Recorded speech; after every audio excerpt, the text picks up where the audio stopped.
We are back on the record for the special meeting of the Civilian Police Review Board, called to discuss the potential removal of Member Aragon in light of the reasons provided at the start of the meeting. And I'm not going to issue an apology to those of you who are still here. I know we had thought this meeting might go from 4 until 5:30,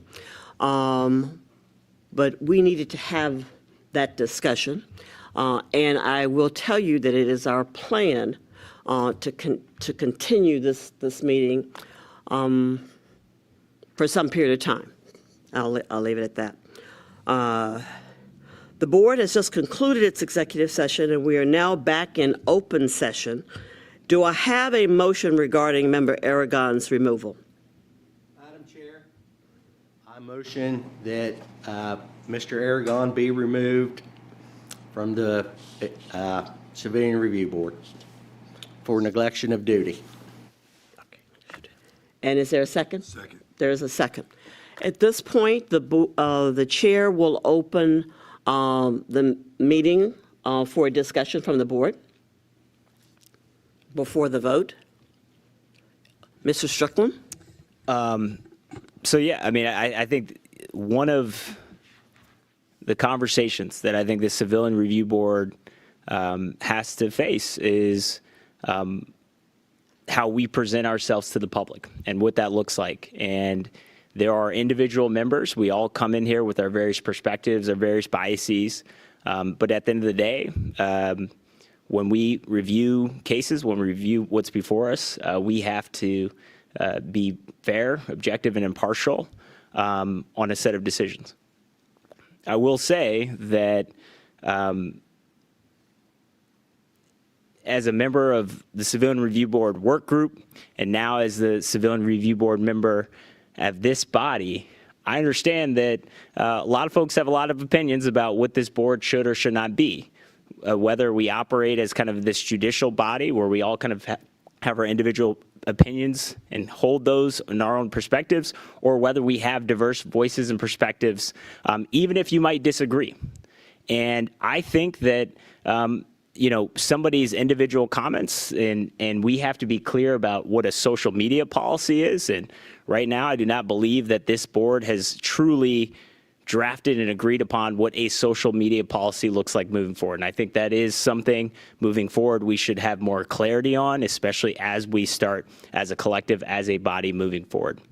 Secondarily, I think one of the questions that I have is if this board determines that certain statements were a violation of our policies and procedures, I think we can make that determination. But the second question is, are we going to take the step, a big action, to actually call for the removal of a member of this board, a duly appointed member of this board, because of a perception of neglect of duty? I think that is a big jump. It is something that I would be against. I don't think that is something that we should be doing as a board, as a body. I do think we need to have conversations about how we conduct ourselves in terms of how personal statements and comments on personal statements can reflect on the rest of the board. And it's important for us to make clear that those statements cannot interfere with our ability to operate as a board, to be objective, fair, and impartial at the end of the day. But there's a reason we have 11 review board members. Everybody has diverse perspectives, diverse ideas, and we're going to come at things differently. We need to have voices of all kinds to come to this review board. I will say, though, as a board and as individual members, it is up to us to uphold the professional standards of being objective, being impartial, and not letting that go into our own biases and going into the set of decisions that we make. And so that part is unclear. That part is clear to me. I mean, if you have biases that you can't check, then you shouldn't be serving on the board. But if you have biases and say that I understand my biases, I understand my perspectives, and I acknowledge those, and I will have a set of guardrails in place to ensure that those don't interfere with my decisions, that's a different story.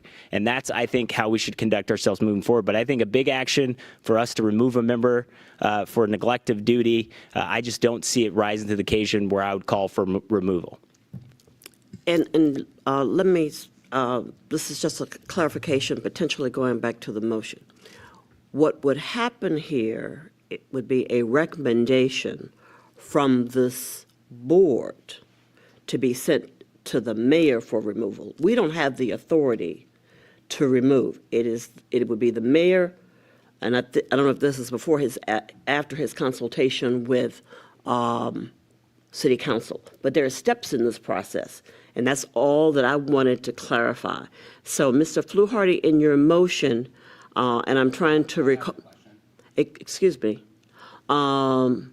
Fluharty, was it clear in your motion that your recommendation was to recommend to the mayor that Mr. Aragon be removed?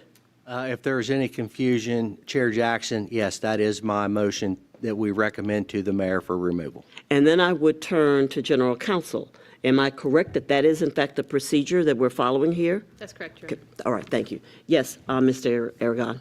I guess I'd like to ask the general counsel, if the mayor's already asked for my removal from this board, what is the point of having this board send some pointless sort of recommendation to him? Member Aragon, I would go back and remind you that at this point in time, the board is discussing this matter, but you actually have an actual conflict of interest. So you shouldn't be participating in the conversation. You're welcome to be here. It's open to the public. But you have a direct interest in whether or not you stay on the board. If I could, just to provide some clarity, because I do want to draw a distinction between what Board Member Aragon just referenced and the mayor calling for removal versus what the board has just discussed. So part of what the board has focused on are what our duties and obligations are from our ethical standpoint, from our professional conduct standards, from our rules and regulations. And so to draw some distinction as well, because I hear Board Member Strickland's focus on the bias and impartiality, and while that was a part of our discussion, Mr. Aragon's statements, both on social media and here today, have had the board discuss whether impartiality is possible. So that is one issue. A separate issue is also the failure to disclose. At our last meeting, Mr. Aragon asked the board to initiate a complaint with the Inspector General's office, but did not disclose at that time that he was a person with firsthand knowledge, so was there at the event in question, at the issue in question, and did not disclose that while attempting to get the board to vote on that. And so those are two separate things. Both our professional code of conduct, our rules and regulations, our bylaws all reference the duty to disclose and the duty to recuse, neither of which happened. So just for clarity purposes, the board's discussion was not in response to the mayor. It was, here are things that happened, and as a board, we discussed whether those things rise to the level of a recommendation. Thank you. Madam Chair, Yes. I may be recognized. I do want to go back to this issue of the mayor's statement versus our decision, or my decision. I can't speak for everyone else because we haven't taken a formal vote yet. But I make my decisions for myself. The mayor does not influence my decision one way or the other. I base my decision on the evidence that was presented to me, what I've read with my own eyes, and what we signed when we first came on this board about being unbiased, and those things, and about how we should conduct ourselves. We had a great discussion about how we should conduct ourselves as board members. Everyone around this table has a certain amount of biases. I don't care who we are. But when I come into these meetings, I check those biases at the door. And when I'm out there in society, and I get questions all the time about particular things pertaining to this board, some things I cannot talk about.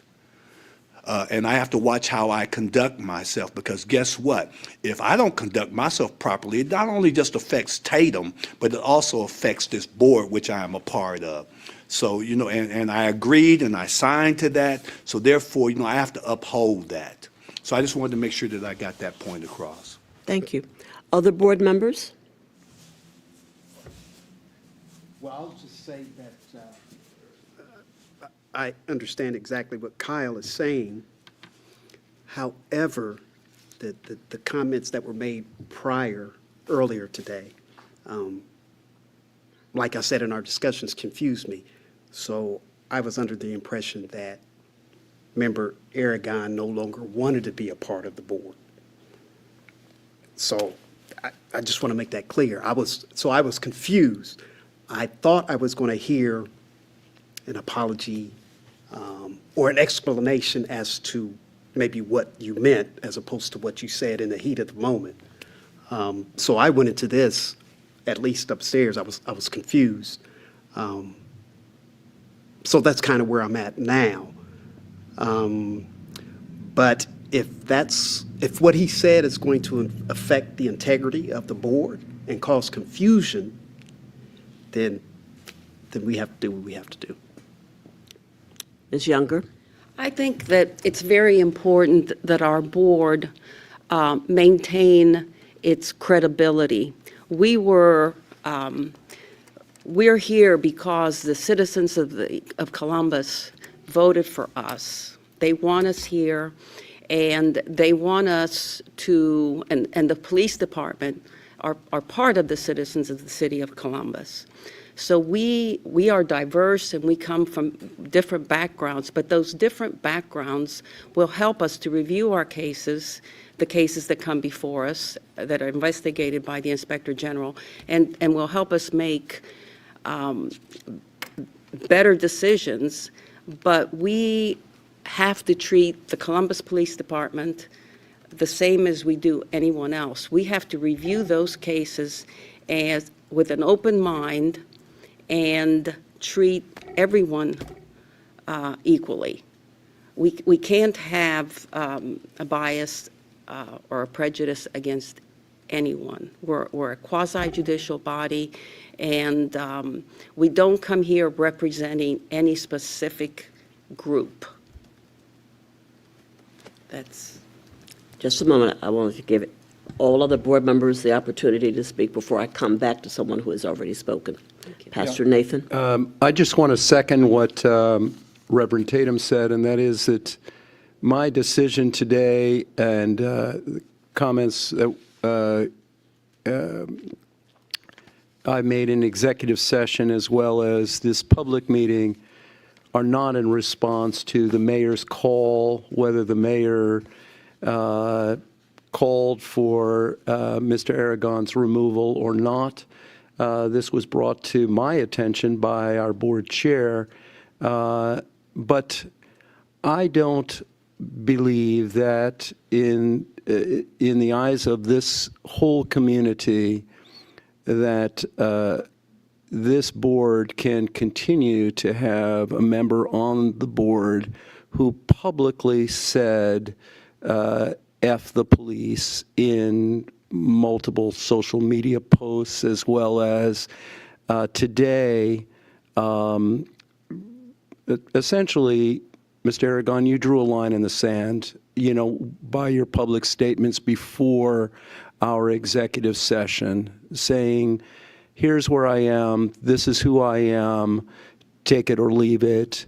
And that communicated to me, a lack of objectivity and a lack, and a statement that I'm not planning to be objective. I'm not planning to be unbiased.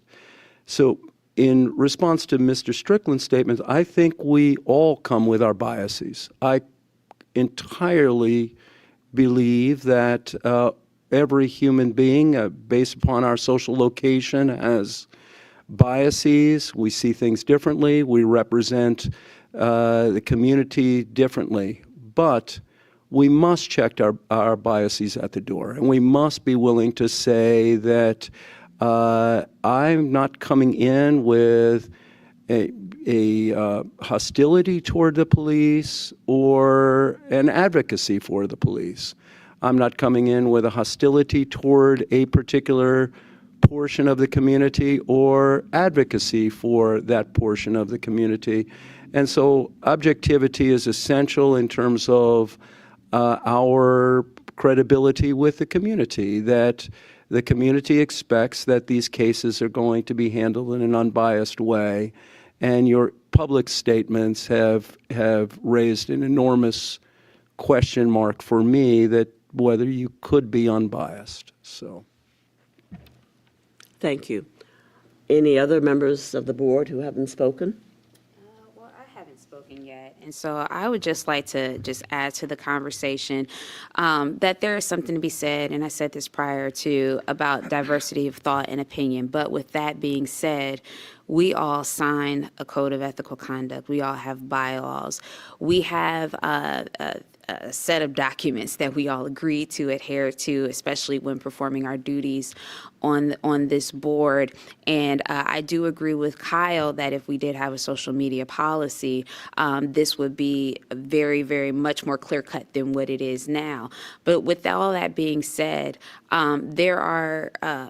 this is a public-facing body. We all did sign those documents to say we would behave in a certain manner, that we would represent the board, that we would show impartiality, fairness, that we would set our biases to the side when it comes to conducting ourselves in this role and basically in general. And so with that, there was a violation of that code of ethical conduct that we all did agree to. And it's really, really unfortunate because, again, we want the diverse perspectives to be represented on the board, and we all represent our various communities, and we have our lived experiences that impact our lives. And so I just think it's an unfortunate situation that we're even in this position to have to take this vote today, because I'd rather be Christmas shopping right now. Thank you, Dr. Jones. Again, I believe everyone has spoken, and Mr. Strickland, you had another comment or question? Yeah.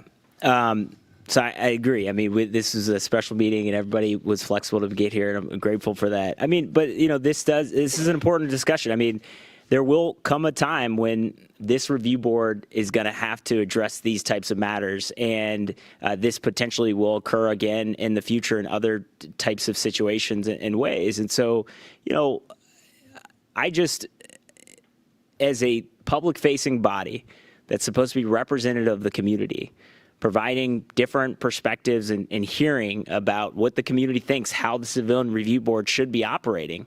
I mean, we haven't even gone through the first set of cases yet as a review board body in terms of discussing it publicly. And so, I think this is a different situation if Mr. Aragon was a board member Aragon was a member of the Inspector General's office. Like if he were an investigator, I think this is a different story. But there are processes in place to ensure that we have checks against the biases that we hold. One of those processes, I agree, is the Board of Ethics and making sure that we have our policies in place. That's one thing. The other process we have in place is that you have a team of investigators separately in the IG's office that do investigations, they do the fact-finding, and then that report is presented to that report is presented to the review board. And then we have teams, we have subcommittees, 3 or more members or so, I think is the total, and that subcommittee will discuss among their group, and can be in a public hearing, it's in a public hearing about those cases before them. You have 2 out of 3 members who can vote one particular way on how they want to move forward as a board. So I want to be very clear that there are checks in place on top of the individual steps that we come to the table with, ensuring that we sign these documents, but then additional checks as a review body to ensure that we are remaining fair and impartial as a board. And so to make a decision to remove a board member based on, to make a recommendation to remove a board member and then to have that presented to City Council based on a violation of policies and of neglect of duty without maybe having other steps in place, like do we have a process, a discipline process or a reprimand process if somebody violates these terms.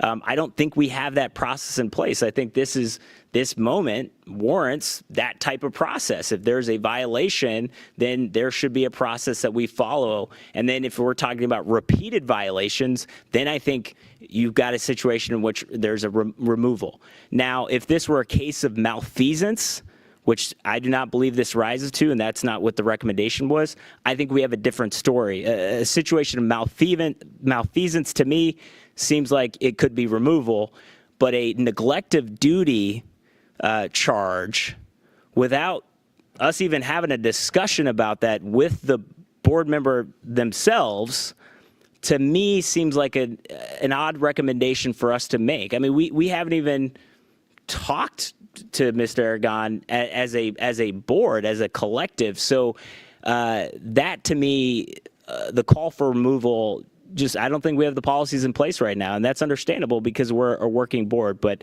that is a big action that sets a precedent that I just don't think we should move forward on. All right. Anything further? Just a couple of comments. I have frequently said since we were first convened as a board that we would be in a learning process. And to your last point, Mr. Strickland, we will have the ability, after taking today's actions, at future meetings to go back to look to see if things should be changed. But this is before us today. And then we can see if we can add in other steps or whatever, if the board so chooses to, not based on just one board member's opinion, but collectively what we believe on. I am prepared to, are there any other comments?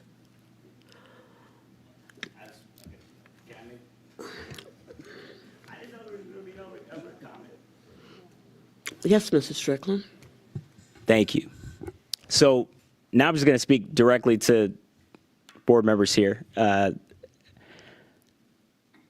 really hope that the decision we make moving forward, I really do want us, and I know we've all thought carefully about it and are thinking carefully about it, and this is a hard decision to make, but to think about the type of board that we can showcase moving forward, that when we face a decision like this, when there's a decision like this, when people disagree on a set of things, that we as a board, as a collective, as a body, can put in processes in place to actually set standards that we vote and agree on, because we haven't done them all yet, about what we do in these types of situations.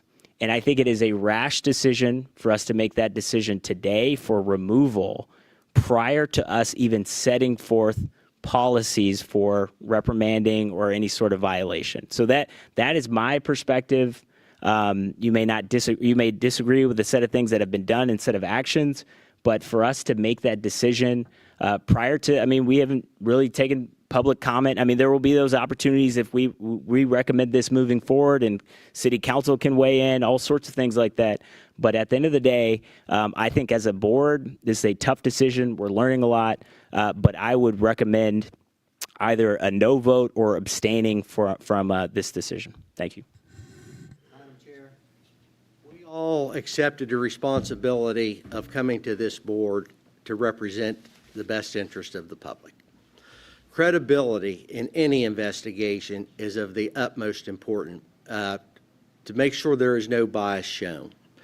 That is what we are charged with. It is a very high calling. It's not easy. It's not easy being here to discuss the future of a fellow board member who I've worked with personally. It is not easy, Mr. Strickland, that is for sure. But once your credibility is gone, unfortunately, it is gone. And that is a decision that, other people will make besides us, because there are processes in place. We are not the final authority. We are just a recommendation. So with that, Madam Chair, I call for the question.